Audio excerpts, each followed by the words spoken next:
Hey everyone and welcome back. So it's mid 2025 and the tech world has, already moved on. We have the iPhone 16 series on the shelves and we're even starting to hear those whispers about the iPhone 17. But that leaves a really interesting question for a phone like this one, the iPhone 15 Pro. Is it still a pro phone in a world with newer, shinier options? Is it a smart buy on the used market? And maybe most importantly, if you already have one, how is it really holding up? This is my iPhone 15 Pro in that natural titanium finish, which I've been living with pretty much since it launched. And just for full transparency, right now it's sitting at 88% battery health with about 388 charge cycles on the clock. And you know me, I like to live on the edge. So I'm running the latest iOS 26 developer beta 5. We're definitely going to talk a lot about that in this video. So whether you're thinking of picking one of these up, you're currently using one and wondering if you're missing out, or you're on the fence about upgrading to something like the iPhone 16 Pro or maybe 17 series next month, this video is for you. We're gonna cover everything from the design and performance in 2025 to the camera, the reality of the battery situation, and of course how this phone feels on the brand new iOS 26. So let's just take a quick trip back. What was the big deal with this phone when it first came out? Well, it was actually a pretty significant year for the Pro line. First, the big one, titanium. Apple made a huge deal about the new aerospace-grade titanium frame, bonding it to an aluminum substructure, promising a device that was both lighter and stronger than the old stainless steel models. Then they got rid of the classic mute switch and gave us this new customizable action button, an idea they borrowed from the Apple Watch Ultra. You could set it to the camera, flashlight, shortcuts, a lot of potential there. Under the hood, we got the A17 Pro, Apple's first 3nm chip. They pitched it not just as faster, but as a legitimate mobile gaming powerhouse with hardware-accelerated ray tracing, capable of running actual console games.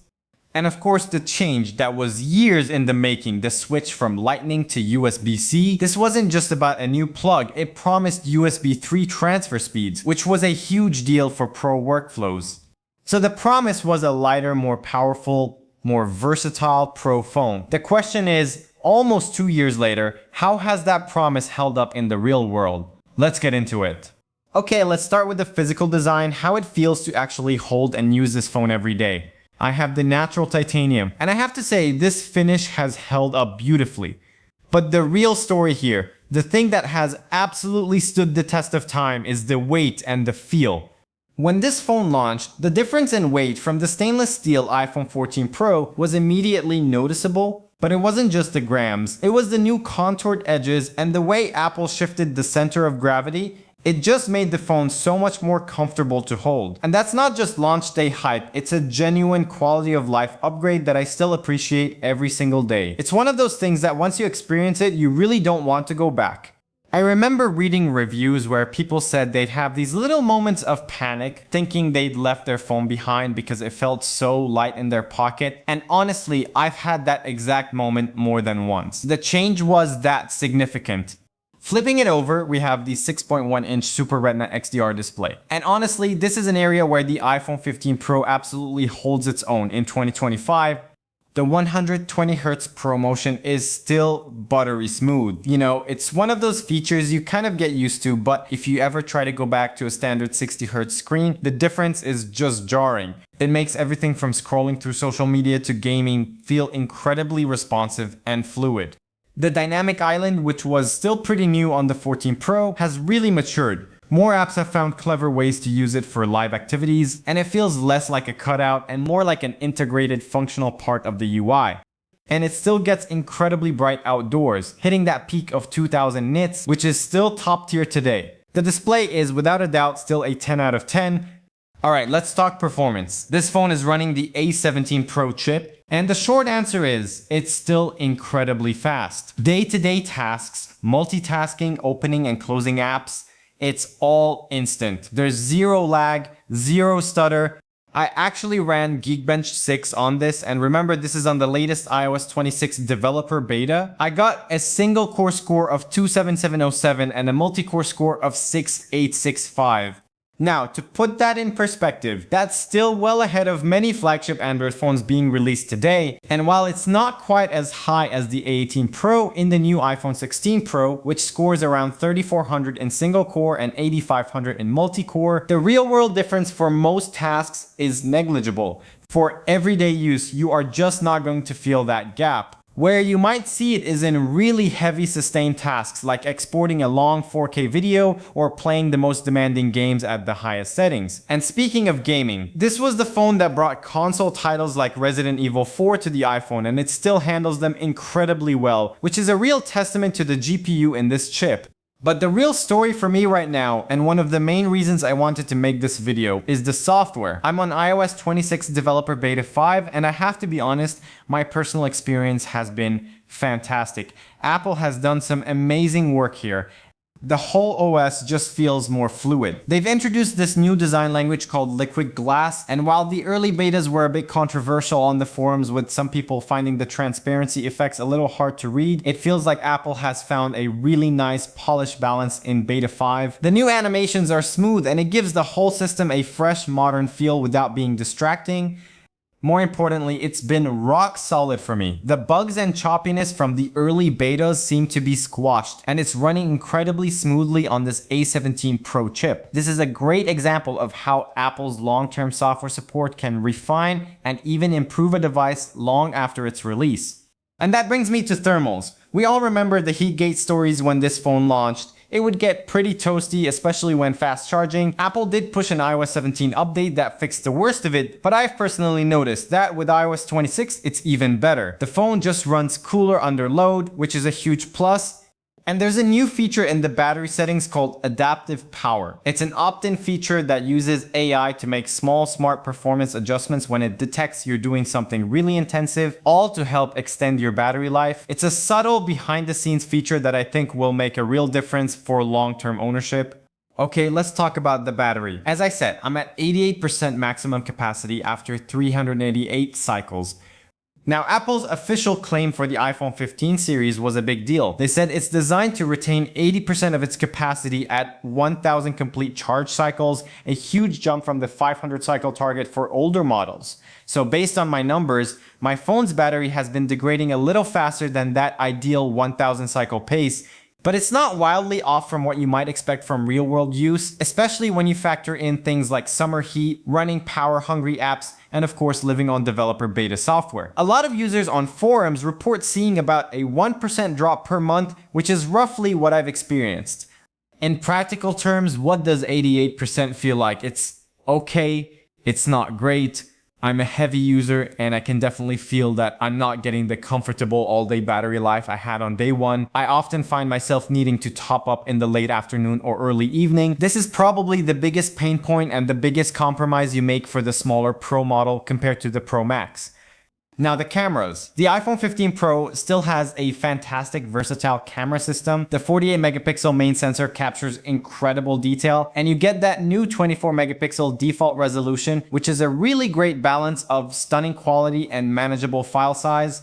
For video, it's still an absolute beast. Shooting in ProRes Log gives you so much flexibility in post-production, and that high-speed USB-C port makes getting those huge files off the phone so much faster. That's a real pro feature that has held its value incredibly well.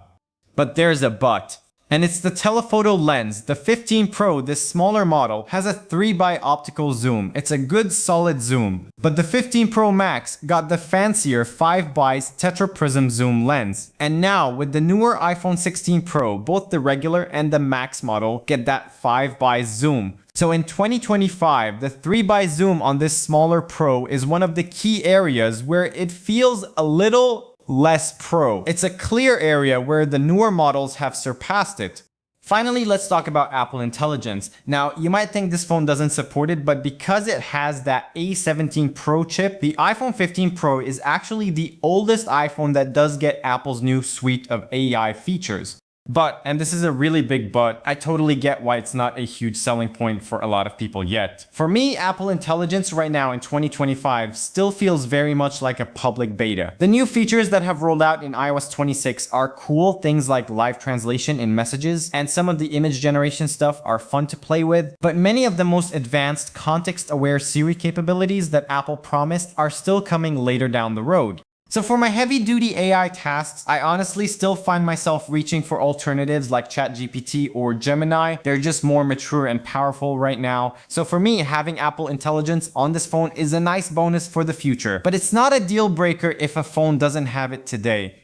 Okay, before we get to the conclusion, there's something really important we need to talk about, and that is durability. Despite all the aerospace-grade titanium marketing, there have been a ton of user reports online about the back glass on the 15 Pro and Pro Max being surprisingly fragile. We're talking about people dropping it from short heights, sometimes even with a good case on, and seeing that back glass shatter.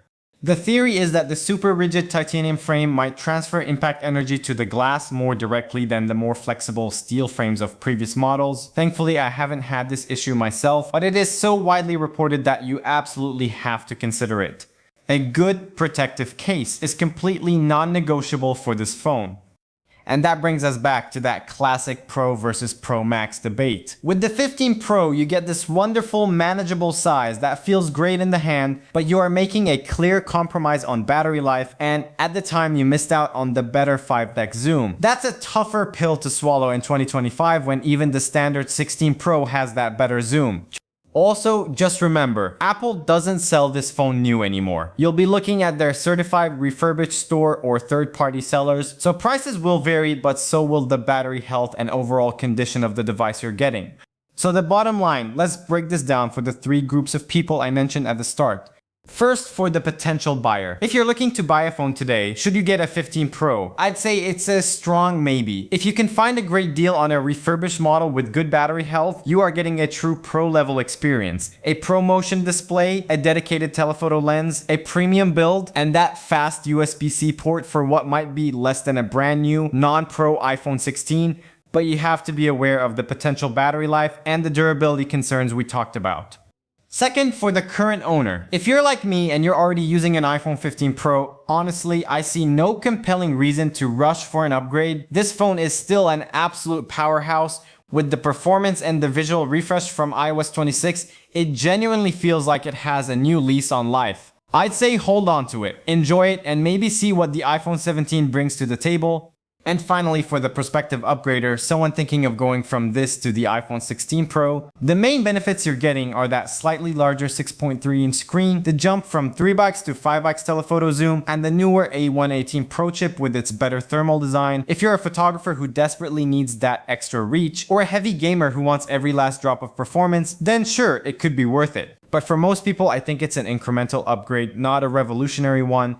So that's my take on the iPhone 15 Pro in 2025. It's a phone with some definite compromises, especially around the battery and that 3x zoom, but its core, the beautiful design, the fantastic display, and the powerhouse performance is still exceptionally strong. It's a complicated but compelling. Yes, but I'd love to know what you all think. Are you still using an iPhone 15 Pro? How's your battery holding up? Are you thinking of upgrading, or are you holding on? Let me know down in the comments below. Thanks so much for watching, and I'll catch you in the next one.